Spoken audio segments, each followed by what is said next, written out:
This is a 2026 Ford Ranger Lariat.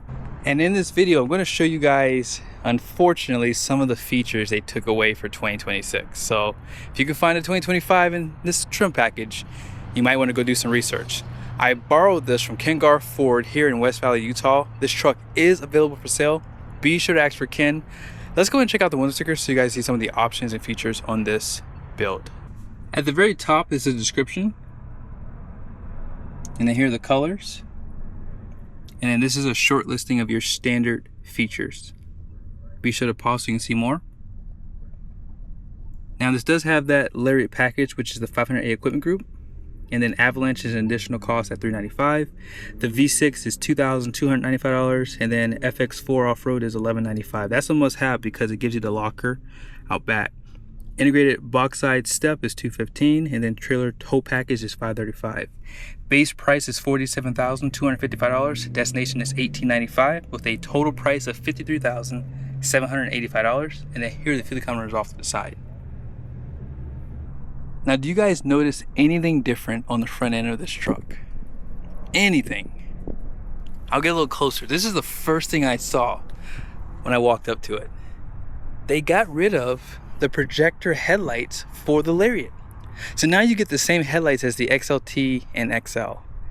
And I'm not sure why they did that, because the Raptor and this were the only ones that had projector style headlights. So that's interesting. Now you do lose the LED turn signals, so now you just have incandescent turn signals here. Now I don't remember this chrome being on the front end for 2025, but it's possible that it was there. I just probably don't remember it. Now, one good thing about the Ranger is if you want more chrome, they do have a package for it, and it's not that expensive. If you want blackout, they still have that available, and it gives you more of a monochromatic look, so you get rid of some of the gray. But this is the standard look for the Ranger Lariat, and I like it. I think it works well, especially with like this avalanche color. It has like a rugged front end, and when you get that off-road package, my goodness, look at this guy. That is nice. You get really good protection. Great ground clearance, no big valance on the front end. You get recovery loops, front parking sensors. You can't get these on the GMC Canyon, no matter what trim level you get. That looks to be adaptive cruise control. You have that camera for the 360. And yeah, overall, not bad. A little bit of flow through, LED fog light. And here's a quick peek at the suspension. Independent, you have some aluminum for that upper and lower control arm and the steer knuckle, double wishbone. And then there's a fabric material for the liner. And then here are these off-road tires, which are the Goodyear Wrangler Territory ATs. This is a 255, 65, 18-inch wheel, 6 lug. Now these are basically 31.1 inches tall, 10 inches wide. You guys see here, this is a plastic, so it doesn't really match what you see on the front end there. And I want to say maybe last year, wasn't that painted too? Possibly. Go back and watch my old videos. I didn't have a chance to really look at it, but overall the Lariat does give you a lot of nice features. Let me just call out a few things, because sometimes for some people it's hard to justify these higher trim levels. But on the Lariat, you do get the push button start with the smart key system only on the front doors. They call it intelligent access. It gives you the sport appearance package, which you see here. Also power sliding rear window, rain sensing wipers. You get the 12-inch center stack and the cluster, adaptive cruise control, 360 camera, zone lighting.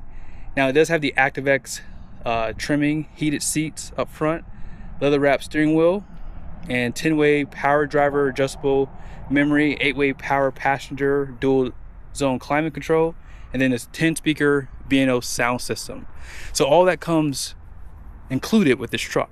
Now some of those things might be available on the lower trim levels, so just keep that in mind. See some of the cameras, puddle lights, and I do like the painted door handles too they give you. Here's where you're gonna fill up at.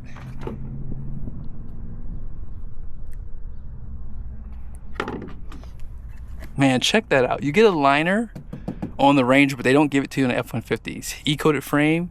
You guys see the leaf pack right there? That bottom one being a helper spring. And I like the wheel design too. FX4, and then here's that step out back. Now you do have a mixture of LED and incandescent bulbs for your tail lights. You have that gray bumper receiver hitch down below. They do stamp Ranger in the tailgate there. And they do have a step on that side too. Now obviously this is going to have a assisted tailgate, no spray-in, no power. However, 400 watts of power is available. You can also get bed lights back here too, incandescent bulbs up top. And as you guys saw, this does have the 373 with a locker, so open diff would come standard. So just keep that in mind if you're building your truck from the factory. There's your spare tire. And then here is that side view. This engine is the main reason why I think the Ford Ranger is the best truck in the midsize segment. Now it does come standard with a 2.3 liter, and this is that 2.7 liter twin turbo V6. And if you're getting a Raptor, they have the 3 liter twin turbo V6, which has even more horsepower and torque. Now this one puts out 315 horsepower and 400 pound-feet of torque. That is insane. It also uses a graphite iron cylinder block, and this does have a 10-speed transmission behind it. So overall, I really do think that this is one of the best engines in the market for the midsize trucks. And if you want something a little bit better, there's the Raptor. I didn't notice anything different on the interior, but I've always liked all the soft touch on the door. This looks kind of different, but I haven't done a video in a while, so I could be wrong. Up to 3 seat memories. You have power folding outside mirrors, auto up and down for the front windows, but you have to hold it for the rears. A little bit of silver accent. This kind of matches what you saw on the exterior. 10-way seat, as I mentioned, and I do like how supportive the seats are too, although come on Ford, we need perforated leather. These seats, and today it's like almost 80 degrees, and it might be a little bit over. I start to sweat on my back, so I would like to see perforated leather for that. Tilt and telescoping steering wheel, and they do give you the large screens, as you guys heard. A little bit of leather wrapping on the dash, but most of this is plastic. But this is a mid-sized truck. That's pretty typical on these. Here's some of your lighting controls down below. Let's go ahead and check out the passenger side.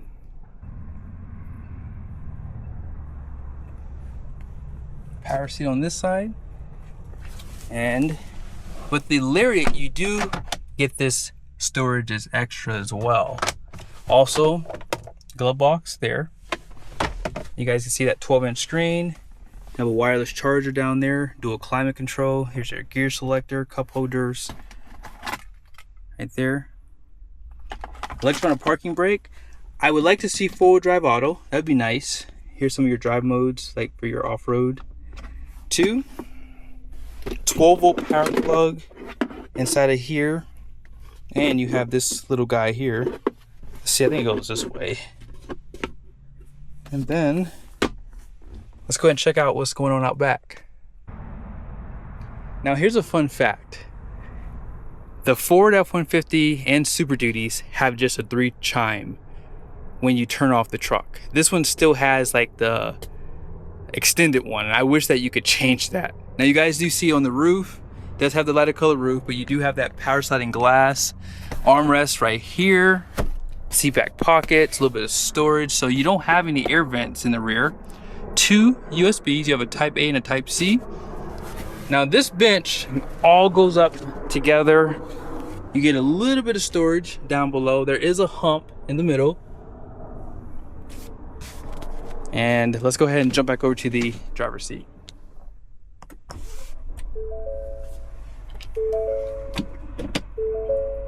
You guys see your 360. You also have an option to zoom in.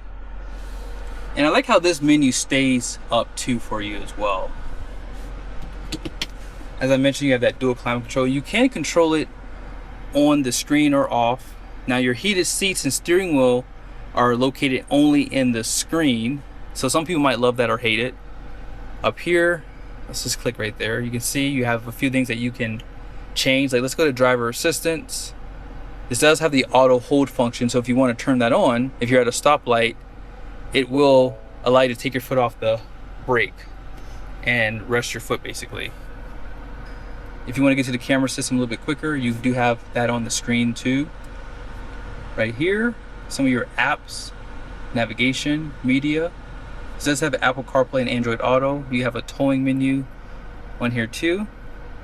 So you can set up trailers. And I would say this is pretty quick to respond as well.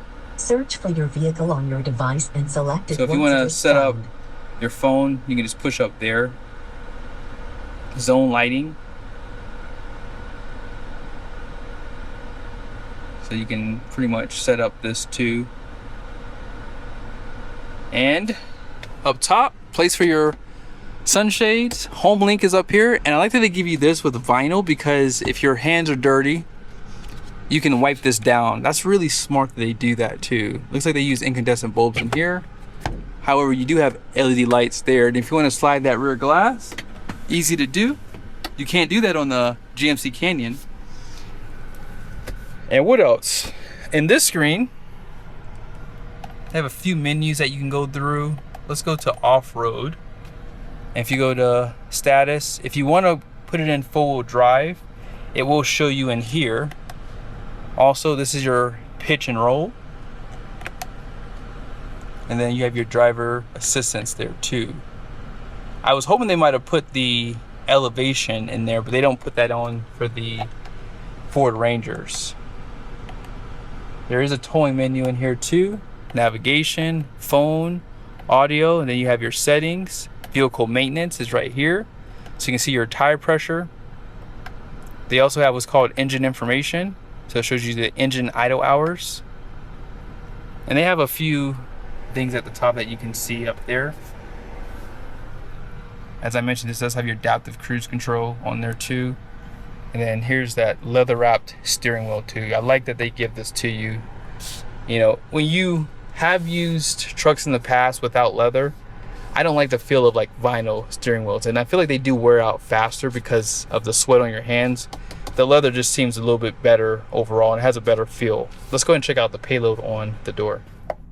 So you guys see right here, the front gross axle weight rating is going to be 3,274 pounds. The rear is 3,570 pounds. Gross vehicle rating is 6,170 pounds.